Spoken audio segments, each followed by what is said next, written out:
Today's video is sponsored by Tokyo Treat and Sakurako. So today I'm gonna do something that I don't usually do, and instead of giving you a bunch of information that I've tediously researched, I'm gonna give you an opinion that I've tediously researched. Or today's video could do okay to well and open up a brand new plethora of videos that I could make on this channel. Unfortunately, that's up to you, not me. Because today I don't want to talk about who's the strongest or what ability is the strongest or a great theory that I have. No, today I want to talk to you about anime as a whole. You see, as of the day that I'm filming this, the brand new posters for the One Piece live action that Netflix is making came out. And these posters have stirred a lot of debate in the anime community, mostly revolving around whether or not people believe that this live action remake of One Piece will be good or bad, with some being cautiously optimistic and others being understandably pessimistic. So today I want to talk not only about the One Piece live action remake, but about live action remakes as a whole, and whether or not I believe that there's a place in the anime community that they belong, and use this conversation built around live action anime remakes to tell you how I feel about this One Piece one that's up and coming. And as somebody who just finished Punk Hazard, while I may not be caught up to One Piece,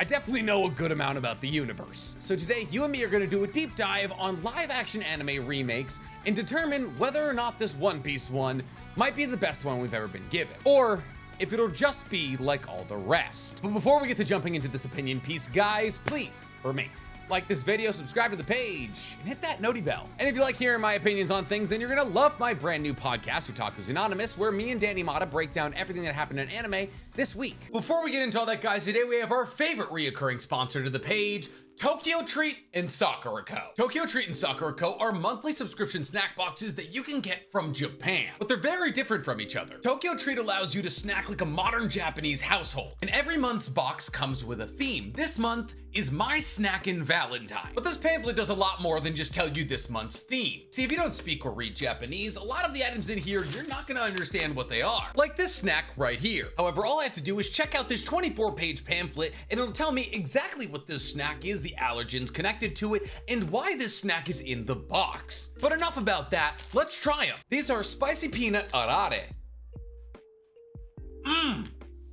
And they're delicious. The spice on them is perfect and the crunch is incredible. But enough about Tokyo Treat, let's talk about Sakurako. You see, Sakurako differs from Tokyo Treat in that it allows you to see how a traditional Japanese household might snack. But just like with Tokyo Treat, every month has a theme, and this month's theme is Valentine's Bliss. And just like with Tokyo Treat, if you don't read Japanese, you're not gonna figure out what these are. So let's figure out what this is using our pamphlet. As you can see, this is an ogura-an pie, and I now know its common allergens, if it's vegetarian friendly, and why it's consumed in Japan around this time period. But enough about that, let's try it.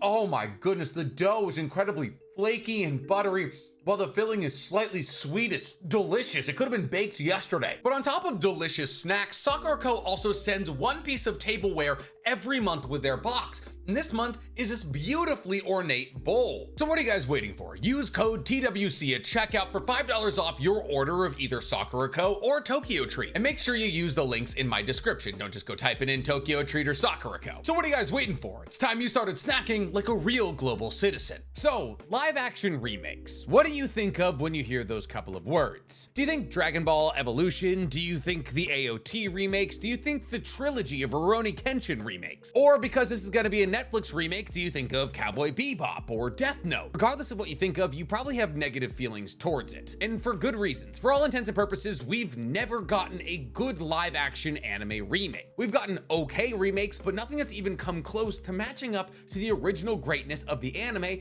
being remade. But why? The source material is right there. Treat the anime like the anime treats the manga, bing bang boom, easy as that, right? All you gotta do is find some characters that look vaguely like the characters from the anime, slap them in front of a camera, and give them the lines that were read in the anime, right? Well, no. See, because for as long as live action anime remakes have existed, people have tried a bunch of different approaches. There's live action anime remakes that try to be as faithful to the source material as possible, going so far as to rip lines directly from the anime or the manga. While on the complete other end of it, there's been live action anime remakes that seem nothing like the material they're based on, and yet both aren't well received. So is the success of a live action anime remake tied directly into how similar it is to the source material? By the looks of it, No. See, ironically, outside of the confines of just anime remakes, there's also another live action remake happening right now on the biggest stage possible. And that, of course, would be The Last of Us. Now, people were afraid that The Last of Us wouldn't be good, as we've gotten just as many good video game adaptations as we've gotten anime adaptations. Really, the only widely agreed upon good video game adaptation out there is Sonic, which is almost entirely animated. But The Last of Us on HBO is a really good case study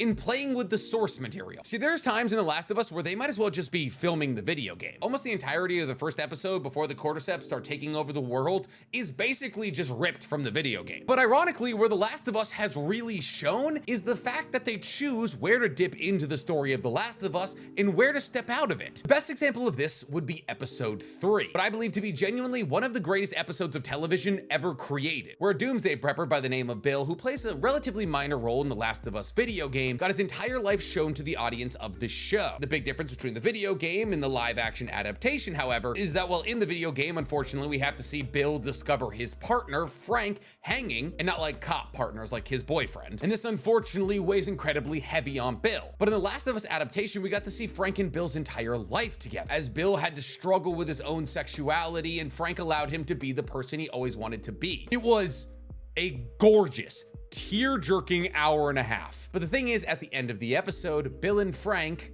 die together, which means that Bill never gets a lot of the interactions that he has with Ellie and Joel. And while this is a departure from the story that the video game is telling, it gives us a better look into the universe and how different people outside of the QZ were dealing with this fallout, on top of the fact that it was one of the most gripping, real, and beautiful romances I've ever seen depicted on television. But the reason why this is an incredibly interesting case study is because this episode is widely beloved. And after the episodes, the showrunners of The Last of Us stated that they're trying to stay as faithful to the story of The Last of Us as possible, but they also are trying to identify points where they could improve upon the story. And I think honestly, that's what separates it. A live action adaptation treating the source material as a way to work hand in hand with it is genius. Telling a story that's already been told, but injecting more humanity into it or fleshing out the universe more isn't a bad idea, but that may only work for projects like The Last of Us. See, The Last of Us as a concept isn't crazy. A couple of mushrooms mutate and get into the food source, and then everyone becomes a zombie. And zombie movies and films are a massive genre. We've been doing them since the 60s or the 50s. We've been incredibly normalized to the zombie trope. And quite honestly, we've probably seen zombies more frequently in live action than we've seen in anime. So injecting humanity into a story that's already revolving around something that could very much happen to humans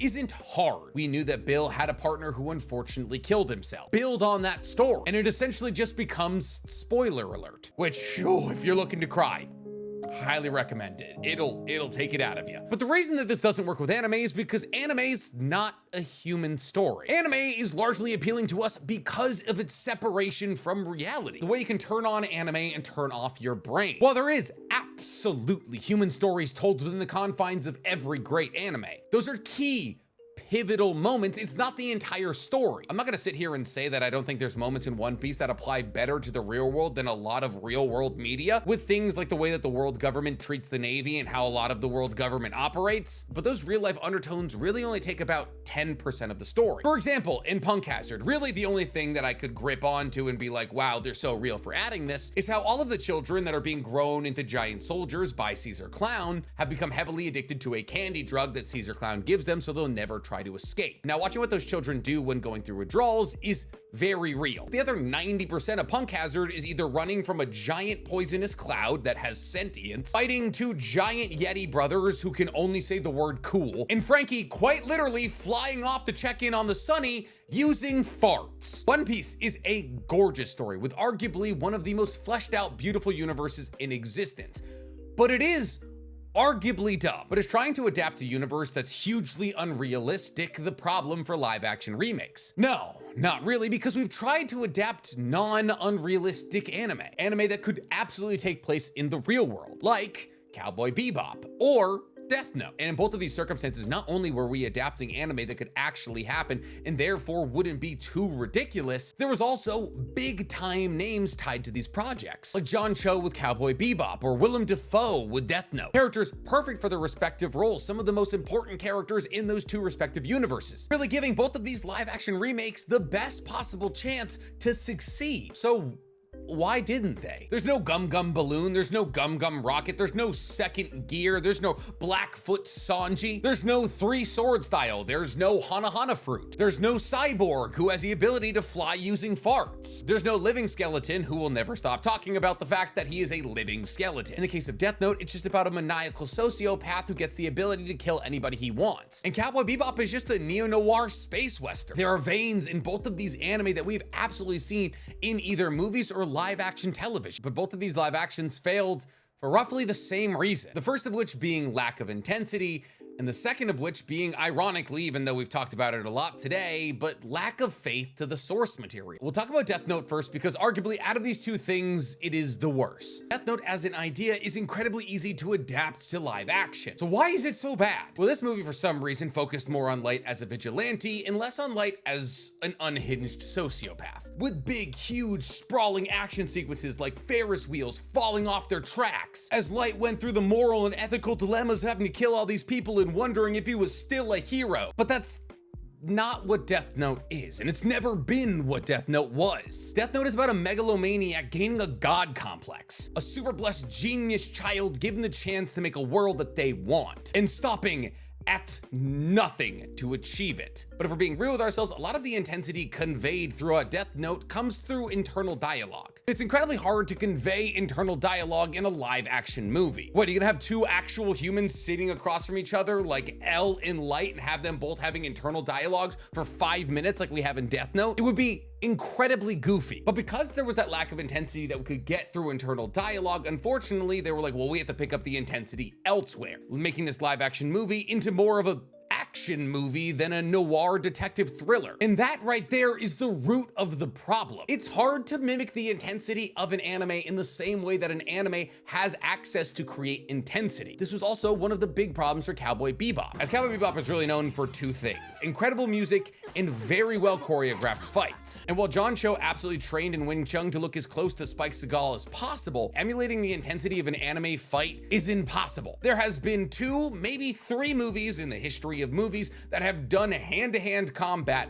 as well as anime. And those are probably both the Raid movies and Old Boy. So unfortunately, in the case of Cowboy Bebop, the intensity once again just wasn't there. Tie that into the fact that they changed the backstories of Faye and Jet Black, and you have a terrible mix. But there was something even worse about the Cowboy Bebop live action remake. And it wasn't Ein. Ein was actually the star of the show. It was Edward, or Ed. See, Ed is odd. Even within the confines of anime standards, Ed is odd. Pretty much everybody conventionally agrees that Ed has been autistic coded. That is to say that it's implied that Ed is autistic, but it's never confirmed. And here's the thing, characters like Ed work really well in anime. Ed is one of my favorite characters in Cowboy Bebop. And ironically, one of the best portrayals of the source material is Ed in the live action. The actor who's playing Ed does a really good job playing Ed. The problem is, it makes you want to blow your brains out. Because when we're sitting back and we're watching anime, our brain doesn't tell us that that's real life. We can laugh and cry with Ed because there's a separation from reality there. As Ed flies around eccentrically and does all the things that you would never think to do, you can laugh and enjoy that character because that's not reality. And I'll harken back to the point I've already made here, we watch anime because of the separation from reality. But when we see those tropes translated to live action, it makes you realize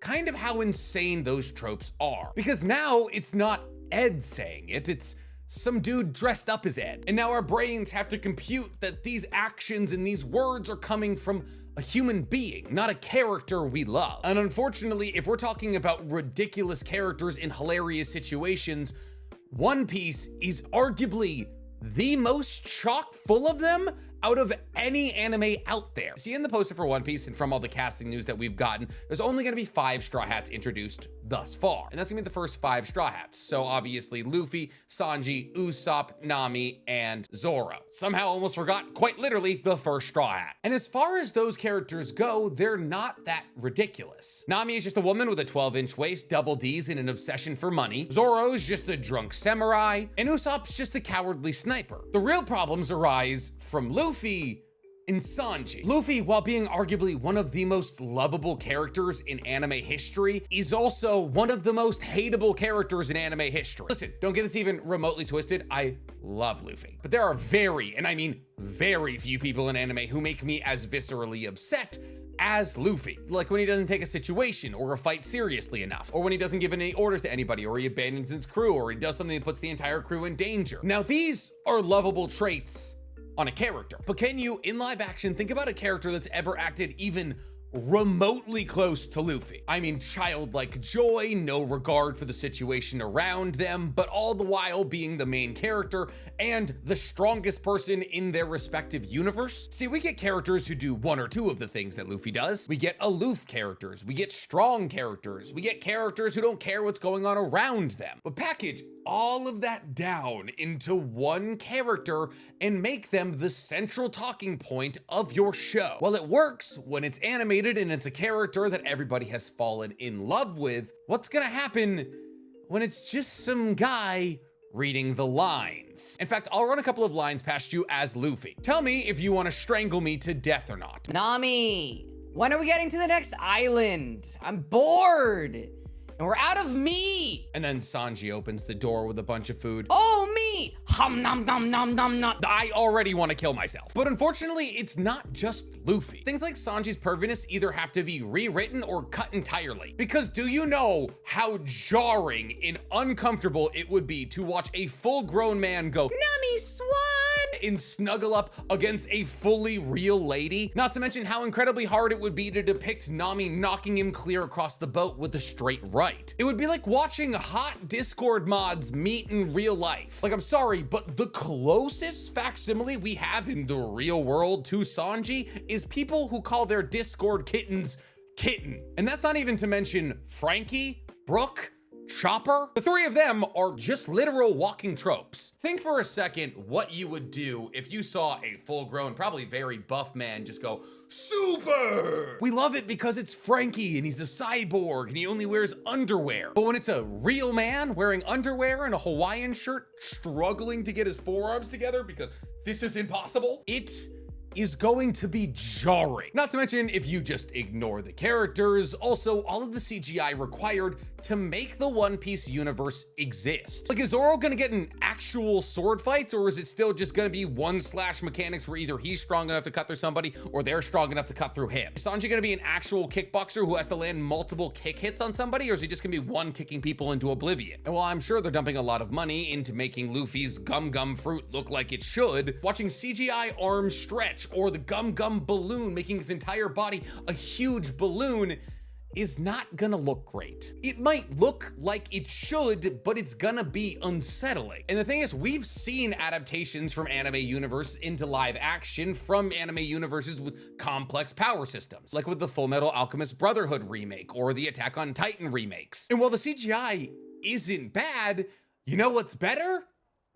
Animation. It's cleaner, the frame rates are better, it's an art style we appreciate and are used to. And more than anything, there's a separation from reality. And I guess really more than anything is the fact that CGI is very expensive. And thus live action remakes tend to try and stay away from as much CGI as possible, which leads to moments where these powers are used either being skipped or just used entirely differently. Like how in the Full Metal Alchemist Brotherhood remake, basically all Ed ever did was create a staff out of the ground or turn his hand into a blade. And while that is usually what Ed ends up doing, a lot of really cool large-scale alchemy moments were skipped. One, in order to fit as much of the Full Metal Alchemist Brotherhood storyline into a succinct hour and a half, and two, to save money. But since we're talking about skipping large swaths of the story, that brings me to the fact that we've seen 5 Straw Hats. Mind you, it takes 30 episodes just for Sanji to join the Straw Hats. And well, obviously people could be like, oh yeah, one pace. So what, if you speed up the pacing, it'd be 24, 25 episodes? Is this just gonna be the story of collecting the 5 original crew members? If it is,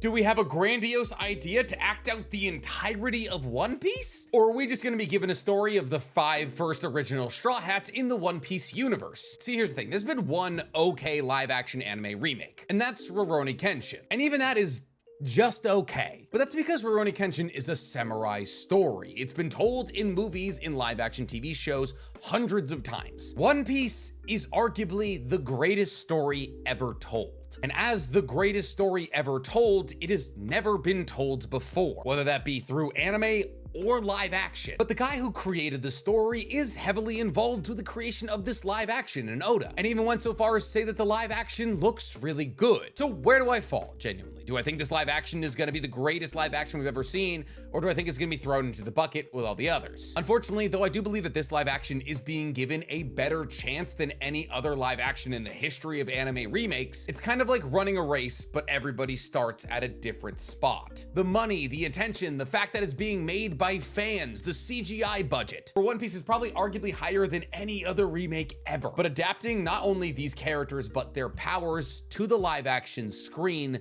puts this One Piece remake miles behind others. It's an insane story filled with unrealistic scenarios. And unfortunately, when it comes to live action remakes of anime, you don't get a lot of chances. And if when this show does come out, it's just a retelling of One Piece's story with humans, I'll ask the same question for this live action that I ask for any other live action. Why rewatch One Piece when I can just go rewatch One Piece? When I sat down and I watched the Cowboy Bebop live action, while I was like, oh my god, this is awesome, John Cho looks sick. Every time the live action was a little bit worse than Cowboy Bebop, I just thought, oh, I could be watching Cowboy Bebop. And I'm afraid that this live action will most likely fall into that bucket. Well, it probably will be entertaining, much like how Boruto could have succeeded if it wasn't related to Naruto. The fact that everybody ties Boruto to Naruto is what makes Boruto seem terrible. And this live action will be no different. The burden of expectation is massive. And when you are being compared to what is hailed as the greatest story ever told, you're not gonna fill those boots. So while I am 100% hoping and praying to a God that I don't believe in that this adaptation proves me 1000% wrong, and if it does, I'll make an apology video and everything, I just don't think it's gonna prove me wrong. But what do you guys think? Are you cautiously optimistic? Are you pessimistic? Are you just excited for more One Piece content? Tell me in the comments below. And while you guys are down there, please, for me, like this video, subscribe to the page, and hit that noti bell. Like, legit, it's not biologically possible. If somebody can do this, send me a photo.